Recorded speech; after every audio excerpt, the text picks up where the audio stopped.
बहुत ज्यादा देर लगा दी यार।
हाँ जी, अच्छा इसमें मैं बता देता हूँ पॉसिबल क्या क्या तकलीफें हुई होंगी वो बता देता हूँ, उसके अलावा जो पूछना है पूछें। इसमें सबसे पहले तो एक ट्रिक ये थी एग्जामिनर की कि इसने आपको ओपनिंग वर्क इन प्रोसेस में मटेरियल की कॉस्ट बताई, लेबर की कॉस्ट बताई, कन्वर्जन किधर है, एफओएच किधर है, तो वो आपको खुद ही साथ शामिल करना पड़ेगा।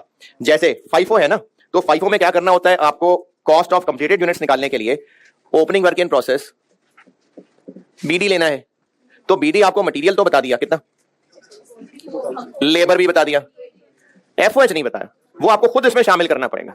और वो कहा हुआ है 120% ऑफ लेबर, तो इसके साथ इसके हमें 28,000 का 120% भी लाना पड़ेगा। एक तो ये बात थी इसमें, ये इग्नोर हो जाती है कॉम से, है ना।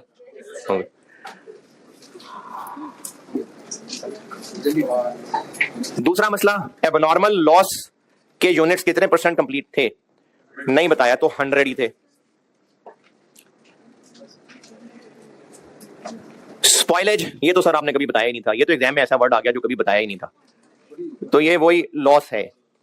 और आप बताइए जो पूछना है, जिन्होंने भी किया है शर्माया ना करें, पूछा करें जो मसला हो जी। हम लोग जब कॉस्ट ऑफ कंप्लीटेड यूनिट्स निकाल रहे होंगे तो ओपनिंग वर्क इन प्रोसेस का बीडी लिखते हैं ना, जितना पिछले महीने क्लोजिंग था, तो ये और ये बताया हुआ आपको, ये मटेरियल है, ये लेबर है, जबकि इस पे एफओएच भी तो लगा था ना कि नहीं लगा था, तो वो हमें खुद ही निकालना पड़ा अगली लाइन को देख के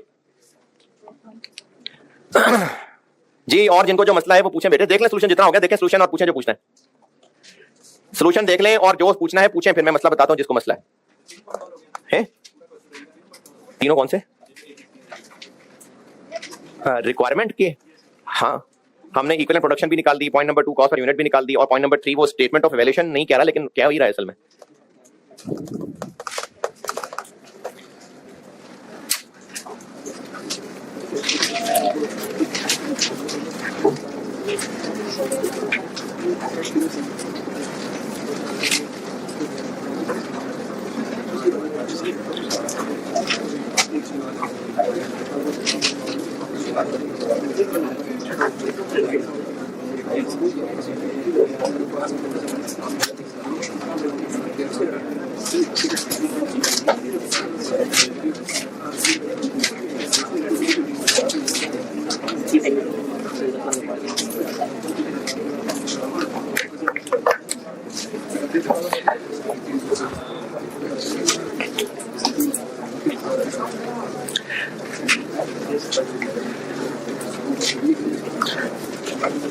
हाँ जी बेटा देख लेना, सोल्यूशन पूछे जो पूछना है, कुछ नहीं पूछना किसी ने।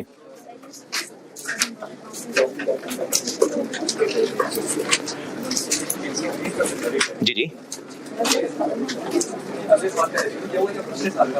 नहीं OAR है, 120% ऑफ डायरेक्ट लेबर, उन्होंने कहा जी एफओएच 120% ऑफ लेबर कॉस्ट है, तो ये OAR है, तो हमने अप्लाइड कैलकुलेट करना ना एफओएच, तो बस ये अप्लाइड निकालने के लिए, पहले भी इतना ही होता था, तभी हमने ओपनिंग पे भी 120 लगाया, क्योंकि एफओएच इज अप्लाइड तो होता है, तो पहले भी यही होता था पिछले महीने, इस महीने भी ऐसा ही होता है जी।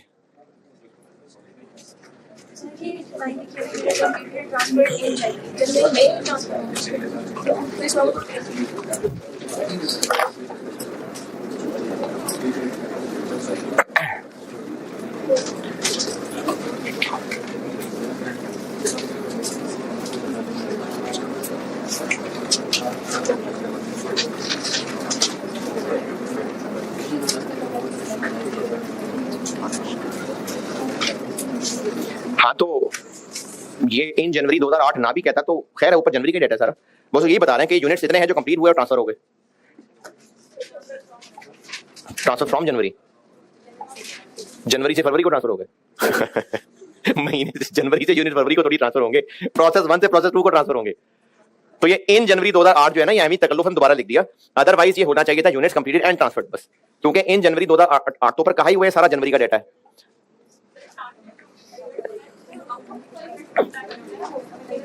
मल्टीप्लाई कर रहे होते हैं जी।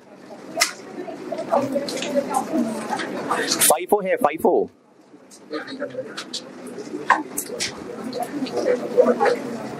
में ओपनिंग की कॉस्ट ऑफ कंप्लीटेड में हम अलग लिखते हैं, स्टार्टेड कंप्लीटेड अलग लिखते हैं।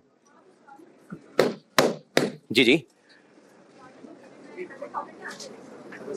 आउटपुट 1 लाख है तो 1 लाख के फाइफो में हमने 2 टुकड़े कर लिए, ओपनिंग वाले 16 थे तो फिर स्टार्टेड एंड कंप्लीटेड 84 होंगे। और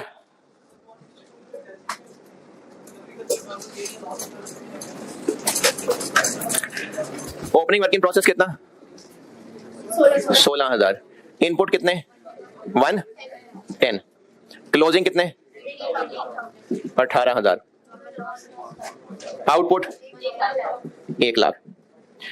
नॉर्मल लॉस 5% ऑफ ये 5,000। अब इसमें बल्कि हाँ, इसमें एक और सवाल आया करता है जो आज आपने पूछा नहीं है, मैं खुद ही बता देता हूं कि 5% ऑफ आउटपुट, तो इसका मतलब यह है कि इन 1 लाख में से 5% खराब हो गए। 5% ऑफ आउटपुट, 5% ऑफ आउटपुट का मतलब यह नहीं है कि इनमें से 5% खराब है। अगर इस क्लास में जितने भी स्टूडेंट्स थे, नहीं आप तो सारे पास होंगे, वैसे मैं बता रहा हूं कि अगर किसी क्लास के अंदर कोई स्टूडेंट्स हैं और ये कहा जाता है जी टोटल स्टूडेंट्स जितने भी इस क्लास में इन हुए थे उसके 20% फेल होंगे, तो 20% ऑफ व्हाट? तो उनमें से 20% है। लेकिन अगर जस्ट वैसे ही रिलेशनशिप बनाने के लिए कहा जाए कि जितने लोग पास होंगे उनके 50% के बराबर फेल भी होंगे। दोबारा सुने, अगर यह कहा जाए कि टोटल क्लास में जितने इन हुए 100 स्टूडेंट्स, उनमें से 20 फेल हो गए, अब ये इन्हीं 100 में से है ना या नहीं? और अगर यह कहा जाए कि पास हुए 80 और इसके 25% के बराबर फेल हो गए, तो इसका मतलब इन 80 में से 20 फेल हो गए। ये जो परसेंटेज होती है ये तो रिलेशन बताने के लिए है, ये तो रिलेशन बताने के लिए है कि ये पहली पूछ दी आपसे, आपको 20 नहीं बताए। अगर ये कहा जाए कि 100 स्टूडेंट्स क्लास में इन हैं जिन्होंने एडमिशन लिया, उनमें से 20% फेल हैं, 20% ऑफ टोटल स्टूडेंट्स फेल। अब ये इन 100 में से 20 हैं या उनके अलावा कोई हैं? और अगर इसको ऐसे कहा जाए कि पास स्टूडेंट्स के 25% इज फेल, तो ये सिर्फ कैलकुलेट करने का एक रास्ता बताया ना। क्या इसका मतलब यह है कि इन 80 में से 25% फेल है? नहीं ना। तो इसी तरह से इनमें से 5,000 जाया हो गए। नहीं, ये तो है ही वो जो बाकी बने हैं, ये तो ऐसी बस परसेंटेज बताने के रास्ते थे। हो सकता है आपको कह देते कि इनका 5%, तो आप कैलकुलेट करके 10 के 5% लगा लेते। अगर आपसे कह रहे हैं ना जी इसका नहीं, इसका 5%, तो ये तो जस्ट एक कैलकुलेशन का तरीका है, जैसे जीपी मार्कअप मार्जिन होता है। तो सही कौन सा इनमें से? दोनों ही सही है। अब मर्जी है कि इसको मार्जिन की रेशो कहना है या मार्कअप की शक्ल कहना है। तो ये सिर्फ एक कैलकुलेशन का तरीका था कि इसके 5% के बराबर। अच्छा, बता मैं ये रहा था कि इसका जब बैलेंस करेंगे तो वो बैलेंस एबनॉर्मल लॉस है या एबनॉर्मल गेन है, कैसे पता चल रहा है? अब हम जब इसको बैलेंस करेंगे, कभी भी कोई, ये मैं आपको सिर्फ प्रोसेस कॉस्टिंग की बात नहीं बता रहा, हर न्यूमेरिकल सब्जेक्ट पे बात लगा लीजिएगा, फाइनेंशियल अकाउंटिंग में भी चल जाएगी बात। अक्सर सवालों में ऐसा हुआ करेगा कि हमें कुछ ना कुछ बैलेंसिंग निकालना पड़ जाता है। तो अब इसमें से अगर हम बैलेंसिंग फिगर निकालें तो क्या मतलब, कैसे बैलेंसिंग निकाल रहे हैं? इसका आंसर ये नहीं आ रहा तो उसका डिफरेंस ले रहे हैं ना। कितना आ गया? 3,000 ना। अब ये एबनॉर्मल लॉस है कि एबनॉर्मल गेन है? कैसे कर रहे हैं फैसला? अगर आप मजीद माइनस करेंगे तो ये होगा, ठीक है, मजीद माइनस करेंगे तो ये होगा। और अगर ये पॉजिटिव आता तो इसका मतलब हमने ज्यादा लॉस ले लिया था, ये कम है। अब अगर आप इसको नॉर्मल लॉस कह रहे हैं या नॉर्मल गेन कह रहे हैं, इसमें बच्चा कंफ्यूज हो सकता है कि ये जो मैंने बैलेंसिंग फिगर निकाली है लॉस है कि गेन है। क्वांटिटी स्केड्यूल की शक्ल से बता रहा हूं, अगर ये माइनस में निकल रहा है क्यों लॉस है? क्योंकि ये भी जाया और ये भी जाया, तो ये लॉस है मजीद। और अगर आपको बैलेंस करके यहां पॉजिटिव लिखना पड़ रहा है तो ये जाया, लेकिन ये नहीं जाया।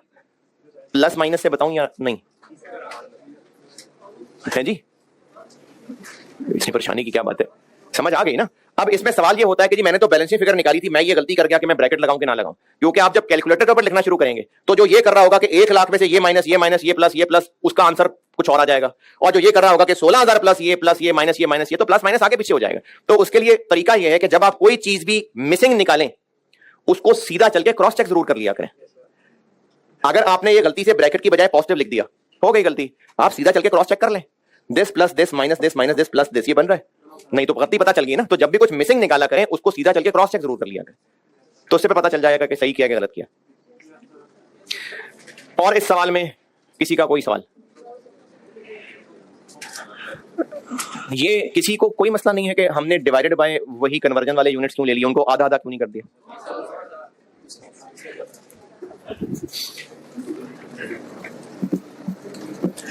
कॉस्ट पर यूनिट निकालते हुए ये न्यूमरेटर अलग है, ये अलग है, ये अलग है। पहले हम ये कर लिया करते थे, इसका डिनोमिनेटर मटेरियल वाले यूनिट्स होते थे, इसका डिनोमिनेटर कन्वर्जन वाले यूनिट्स होते थे। अब हमने सिर्फ इसको तोड़ के अलग कर दिया, डिनोमिनेटर तो वही रहेगा ना, तो डिनोमिनेटर तो कन्वर्जन वाला जो ईपी है वही रहेगा, बस न्यूमरेटर कन्वर्जन के कॉलम की जगह लेबर और एफओएच दो तोड़ दिए। ये क्यों किया ऐसा? क्योंकि रिक्वायरमेंट में उसने कहा हुआ था, इसलिए तोड़ दिया, नहीं कहता तो हम बिल्कुल ना तोड़ते। अच्छा, इसमें सवाल एक स्टूडेंट का था, अच्छा शेयर कर देता हूं। सवाल यह था कि हमने